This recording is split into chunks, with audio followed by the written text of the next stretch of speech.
You know what it is. That's right. It's time to talk money with your money nerd and financial coach. Now, tighten those purse strings and open those ears. It's the Money Talk with Tiff podcast. Hey everyone, I am excited because I have Lata Hamilton on the line. Now, Lata's all the way from Australia, but she's here to talk to us about something that we can implement right now, and that is contracting. So, hey Lata, how are you? Hey, I'm really well, thanks. It's a bit later here, but it's really awesome to be chatting with you today. Yes, well, I appreciate you staying up for us and dropping these gems. So let's just hop right into it. Let's start off with what is contracting? I like to give my audience just a baseline and then we can kind of build from there. So, what is contracting?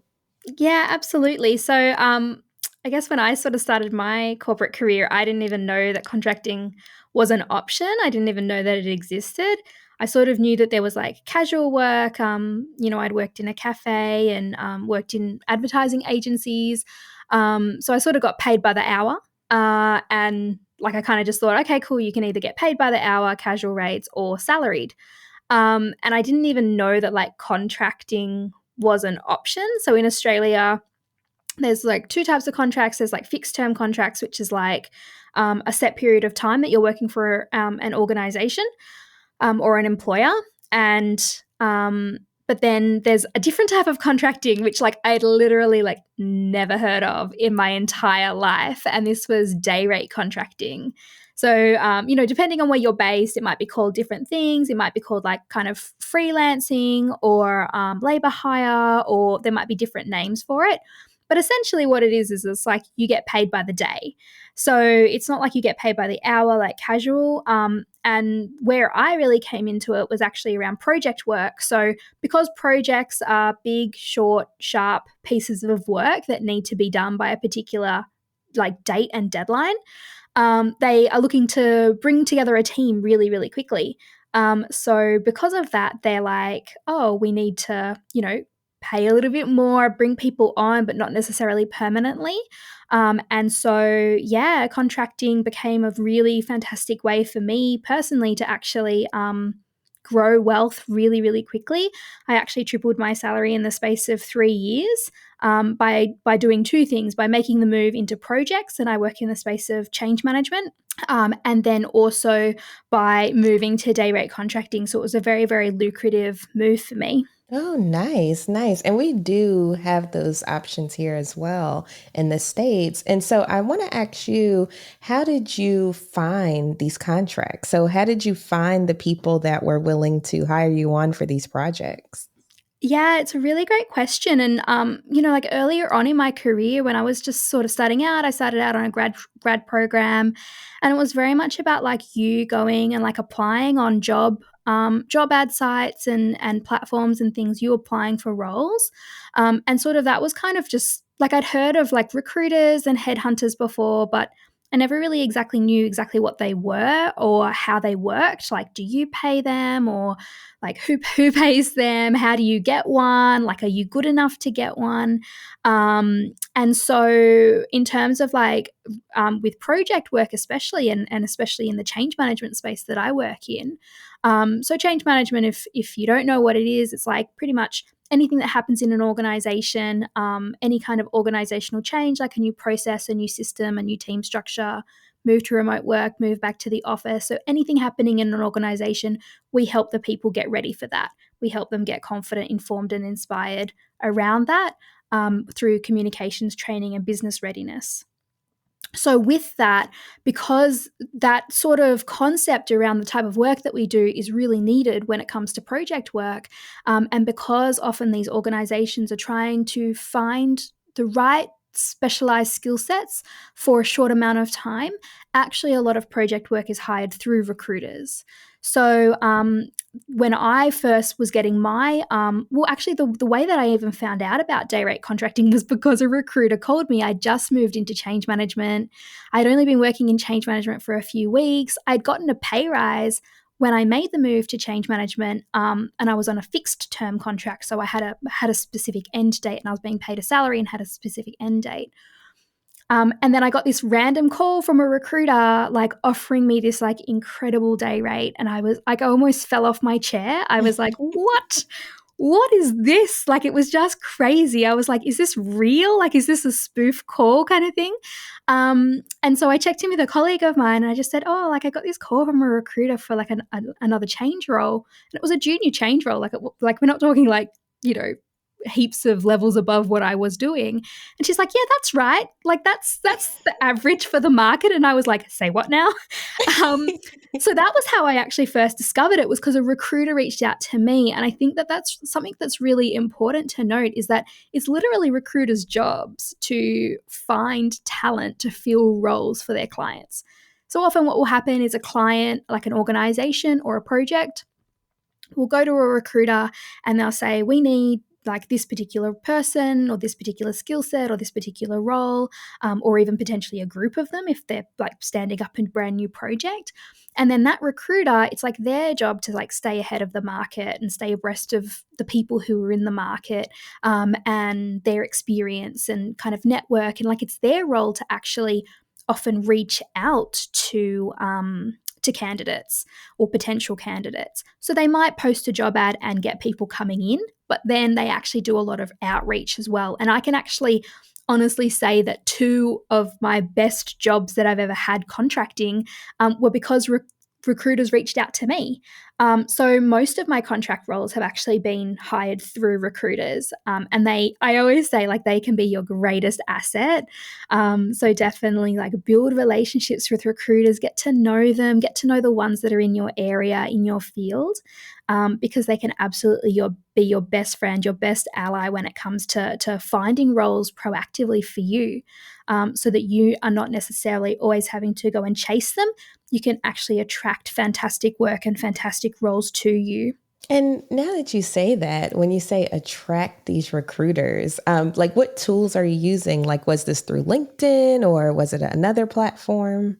Yeah. So, I mean, every platform kind of works the same, where it's like the more active that you are, the more likely that you are going to be to come up in search results and to come up higher in the algorithm. So recruiters have all of these incredible tools. Like I've got incredible relationships with a lot of recruiters in my field, and even broader than my field as well. Like I think recruiters are amazing.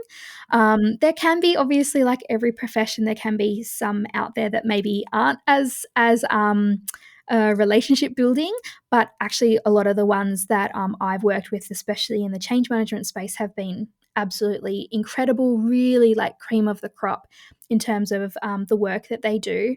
And so these recruiters, they have like special tools. So like while you might have the candidate portal for like a job site, or for LinkedIn, like your like you have your own personal profile, these recruiters have a completely different portal access, and they can like go and search for people, search for candidates.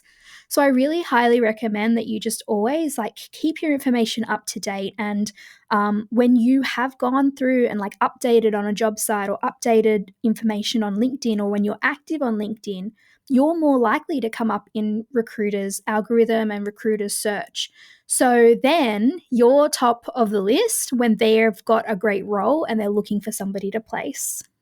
Yes, that is awesome. Those are awesome tips, y'all. So make sure you all are updating your LinkedIn and staying active over there if this is something that you're interested in. And I'll also add, because I used to work for a staffing agency, and temp agencies are so underutilized, in my opinion. That was how I was able to get my first job out of school, my first real job, and I'm doing air quotes, out of school. And then also, sometimes they'll reach out like, hey, we have some project work or direct hire work that you can do. And it's just awesome to, even if they don't have anything for you right now, just going out there, applying at those agencies. And then that way, when things do come up, they can just search in their internal databases as well, and reach out to you. So I definitely agree with you. And I feel like this is an untapped thing that most people don't realize or don't do. Now, when you tripled your salary, so let's talk about that, right? So you had the recruiter reach out to you about some project work. Now, how were you taking on a lot of different projects, or was it like one project? Like, how did that all work for you to triple your salary? Yeah. So, I mean, I actually I didn't take that particular role from that recruiter because I'd literally been in my new job for just a few weeks really, and so I still had a lot to learn. I Mhm. just made the career change into change management, and I'd actually gotten a pay rise. So my background had actually been in marketing, and about a year or so prior to that, I'd been in a different role. So I'd gotten a pay rise, changing companies once. I'd then gotten another pay rise, changing companies again, and then and then I kind of discovered just how lucrative it could be to do day rate contracting. But like I really had to understand what it actually entailed, and what I would say to anybody is like absolutely go and do your research, go and find out exactly what is covered in that employment type for you, and make sure that you're comparing apples with apples. So, like, make Mhm. sure that you're better off overall by choosing that. Because while the dollars, I almost fell off my chair at the dollars. I was like, what? How can I be paid so much for one day's work? But there are other considerations in terms of like, well, what are you missing out on in terms of other benefits and things like that that a salaried person might get, or a person who's employed on a different employment type might get. So you really have to go and do like your due diligence and make sure that it's the right thing for you. Talk to whoever is like, I'm not a financial expert, I'm not a financial advisor or anything like that. I can just kind of share like what the employment types are, but then it's best for you to kind of go and I guess talk to the people that you trust and the people that you get financial advice, whether that's an accountant, tax accountant, financial advice, or whatever, to find out if it's the right thing for you and how you can set yourself up best. So I spent a bit of time doing that. Like I just wanted to understand exactly like why that amount was so high. So I spent some time doing that, and then, but it was kind of always at the back of my mind. And at the time, I was actually I had moved into my own apartment. So I just bought my own apartment and I was living in that now, out in the suburbs, and my job was in the city. And the commute was just starting to kill me. It was like an hour each way. It had this like 20-minute walk. The train was packed. And so this job that I really, really enjoyed, and like probably the best boss that I've ever had, and these projects that I was absolutely loving and working on. So I was in one organization, on a fixed term contract. I worked on one major project, and then that one wrapped up, and then I went and started working on another project, but I just couldn't do the commute anymore. And I was really like, for my own well-being, my own health, and then also because it was a fixed term contract. So I was like, well, I have this option to kind of move if I want to. I was actually made permanent in that role, but I still made the decision to actually move, and I started applying for roles, and I ended up getting a role through another recruiter, that was more local to where I was living at the time. And that was really when so in that move, I kind of doubled my income. And so, yeah, over the space of 3 years, I think I probably changed organizations like three times, and changed careers and changed the way that I was employed. And that's actually how I tripled my salary in the space of 3 years. So I think at the very beginning of my career, I just thought that there was one trajectory, one path as to how you can, I guess, become successful in career and keep building and growing your pay. And I just thought that was, stay with one company for life, be super loyal, just keep getting promotion after promotion, pay rise after pay rise in one company, because that was the model that I had learned from my dad. He had been with one company for like 25 years, like literally like the number of years that I had been alive. And I watched him just kind of like climb that corporate ladder. But, like times have changed, and I'm not my dad. I'm not a baby boomer. I'm not a male. I have a lot of creativity. I have a lot of innovation. Not to say that he doesn't, but like for me, variety and growth is actually more important. And I am a very risk averse person. But at the same time, I'm like, if I can go and earn more doing exactly the same thing, like I would rather take that. And any kind of idea around risk, I'm happy to weigh that up and see if I'm actually going to be better off overall and if I'm willing to wear that risk. So for me, like, it ended up just being a really, really great career move because, I had just settled on my property when I had moved into change management. So a couple of months after I moved into change management. And like within a couple of years, I was on track to like paying that off in like record time. I thought it would take me like 20, 30 years to pay off that apartment. And I was on track to paying it off within 7 years. And I just had so much like cash and so much wealth behind me as well. And it really sort of transformed the way that I viewed money. It really transformed the way that I viewed my own worth and how much my time was worth and how much my skills were worth, because I was being paid in a really different way. Like, it was almost like if you don't work a day, then you don't get paid, right? So it's kind of like you start to think about, well, how much is an 8-hour slot actually worth? And so it really transformed everything. It sort of put me on the path to more pay rises down the track and more income in the future. It really kind of helped boost and bolster my own confidence. And I had my own side hustle at the time. And so it really helped to kind of like provide a great foundation of wealth and abundance to be able to really explore that side hustle and to be able to do it quite freely because I just, had a lot of income coming in from other areas, so I could just build that side hustle. And actually, by the time I decided to sort of move into my business full time, I had like $200,000 in savings in the bank, simply because of the way that I had chosen to work in projects and in change management. And so, like, that was such a fantastic foundation for me to actually make that leap and to make that kind of jump, because I was like, well, I've got this kind of safety net of wealth behind me. And that was absolutely fantastic. So yeah, that's what I do now. I really love helping women carve their own paths for change in their career, their leadership, and their life. And I guess not necessarily follow the tracks that they were told they have to follow the tracks that maybe they've seen other people do before. There are so many different ways to work. There are so many different ways to be employed. There are so many different ways to build wealth. So really starting to just explore and expand what you think is possible.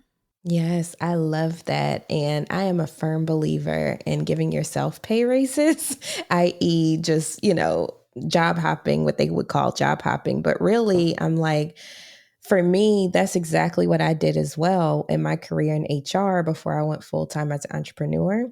I, if you look at my resume, I think like 11 months to a year is like where I kind of tap out and then I move on to the next thing. And that's how I was able as well to, I think, double my salary at that point. So I highly recommend, and I completely agree with you.